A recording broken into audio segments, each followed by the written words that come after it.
बिस्मिल्लाहिर्रहमानिर्रहीम। अस्सलामुअलैकुम। एक गांव में एक गरीब आदमी अपने बीवी बच्चों के साथ रहता था। वो पेशे के एतबार से मोची का काम करता था।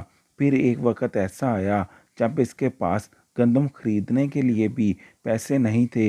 इसने अपनी बीवी से कहा कि वो इस गांव से हिजरत करके शहर जाना चाहता है और वहां जाकर अपनी किस्मत को आजमाना चाहता है। मोची अगले दिन शहर की तरह रवाना हो गया। वहाँ इसने बाजार जाकर आवाज़ें लगाना शुरू कर दी, पुराने जूतों की मरम्मत करवा लो और अपने पुराने जूते नए बिल्कुल नए जूतों की तरह चमका लो। पहले दिन तो इसे कोई काम ना मिला। अगले दिन वो शहर की सड़कों पर आवाज़ें लगाते हुए गली गली घूम रहा था। अचानक इसे पीछे से आवाज़ आई। इसने मुड़कर देखा तो एक बूढ़ी औरत अपना पुराना जूता लिए खड़ी थी। इसने मोची से कहा, इस जूते का मरम्मत कर दो। इसने बुढ़िया के घर के बाहर पड़ी कुर्सी पर बैठकर इसके जूते की मरम्मत कर दी। जब काम मुकम्मल हुआ तो बुढ़िया ने इसकी मेहनत की कीमत पूछी। इसने कहा 100 रुपये। इसने अपना थैला पकड़ा, अगली गली में चल पड़ा। अचानक एक और खतून की आवाज़ आई और इसने भी इसे अपने जूते मरम्मत के लिए दे दिए। मोची ने इसके जूतों की मरम्मत की और अपना मुआवजा लेकर चल पड़ा।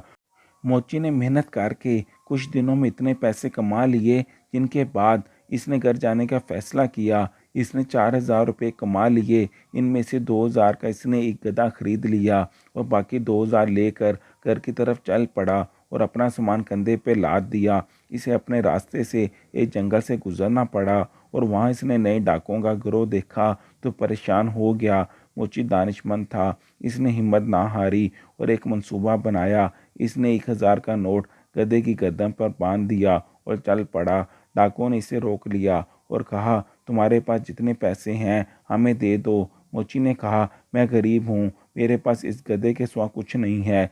ये सुनते ही गधा देखा और उसके गले से 1,000 रुपये का नोट गिर पड़ा। इस पर डाकुओं के सरदार ने पूछा, यह 1,000 का नोट कहाँ से आया? इसके बाद इसे मारना शुरू कर दिया।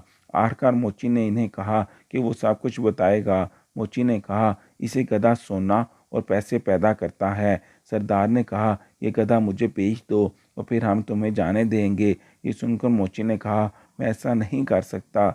सरदार ने कहा, मैं इसके बदले 50 सोने के सिक्के दूंगा। मोची रजामंद हो गया और इसने इनसे कहा, बारी बारी हर एक के साथ इस गधे को रखना, वरना आखिर में तुम सब आपस में पैसे के लिए लड़ते रहोगे। मोची ने इनसे 50 सोने के सिक्के लिए और अपने घर की तरफ रवाना हो गया। मोची ने पैसों से पोल्ट्री फार्म खरीदा। दूसरी तरफ चोर भी अपने अड्डे पे पहुंच गए थे। सरदार ने कहा, मैं पहले दिन मैं इस गधे को रखूंगा और गधे को अपने साथ लेकर रात सो गया।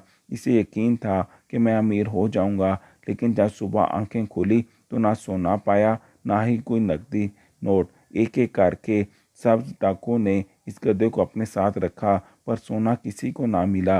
अब तो उन डाकुओं को ये यकीन हो गया था कि मोची ने हमसे झूठ बोला है।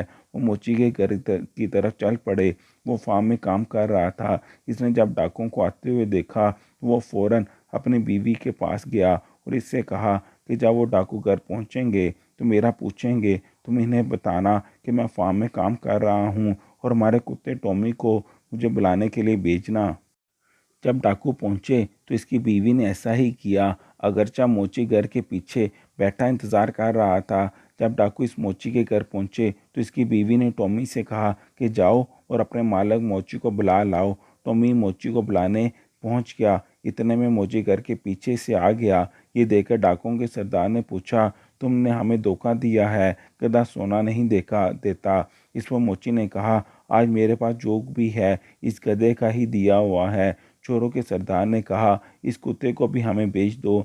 इस पर इसने कुछ देर तो इनकार किया, लेकिन जब 40 सोने के सिक्कों की पेशकश हुई तो इसने हामी भर ली और इन्हें कुत्ता दे दिया। जब ये कुत्ता लेकर आए तो सरदार ने अपनी बीवी से कहा कि मैं बाहर जा रहा हूँ, जब कोई बुलाने आए तो टॉमी को भेज देना मुझे बुलाने के लिए। डाकू जब घर आया तो इसकी बीवी ने इस कुत्ते को इसे बुलाने भेज दिया, पर डाकू को बुलाने कुत्ता ना पहुंचा और वो अपने मालिक के घर चला गया। एक एक करके तमाम डाकुओं के साथ वो रहा, फिर भी वो अपने पुराने मालिक मोची के पास पहुंच जाता। ये देखकर इन सबको यकीन हो गया कि मोची ने हमें फिर धोखा दिया है और इसने झूठ बोला। उन्होंने आपस में मशवरा किया, इस मर्तबा हम बेवकूफ़ नहीं बनेंगे और मोची को भी सबक सिखाएंगे।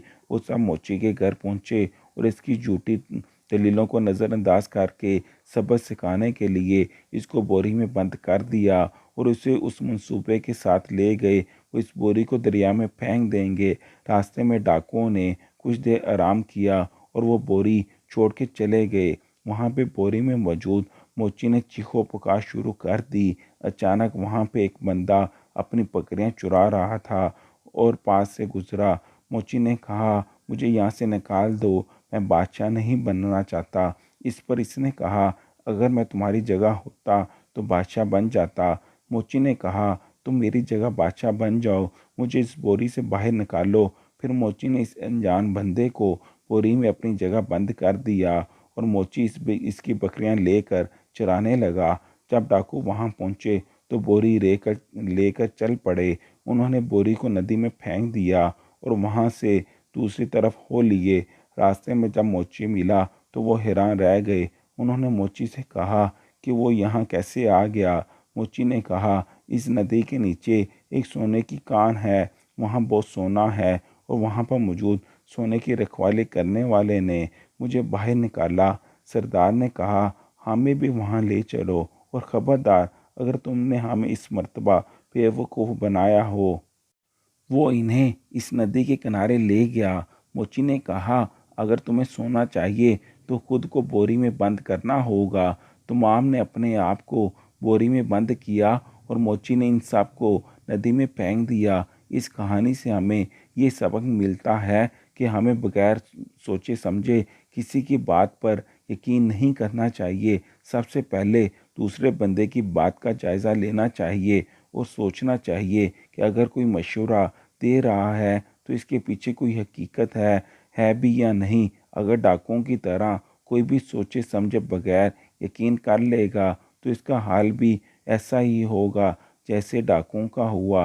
मेरी सारी ज़िंदगी का निचोड़ है कि आप अपनी ज़िंदगी का ये वतीरा बना लेंगे कि कभी भी किसी इंसान पर आंखें बंद करके भरोसा ना कीजिए। अगर एक दो बार कोई बंदा आपके भरोसे पर पूरा भी उतरता है तो ये यकीनी बात नहीं है वो ज़िंदगी सारी आपके साथ हमेशा मुखलिस ही रहेगा। हो सकता है कि वो आपको बड़ा नुकसान पहुंचाने के लिए अपना एतमाद आपकी नज़र में बहाल कर रहा हो। हमें तहकीक के बाद किसी पर भरोसा कीजिए, लेकिन आंखें खोल कर आपसे गुजारिश है कि हमारे चैनल को लाइक, शेयर और सब्सक्राइब कीजिए और कमेंट बॉक्स में बताइए कि आपको हमारी वीडियो कैसी लगी, ताकि हमारा हौसला हो। अल्लाह आपका हामी और नासिर हो।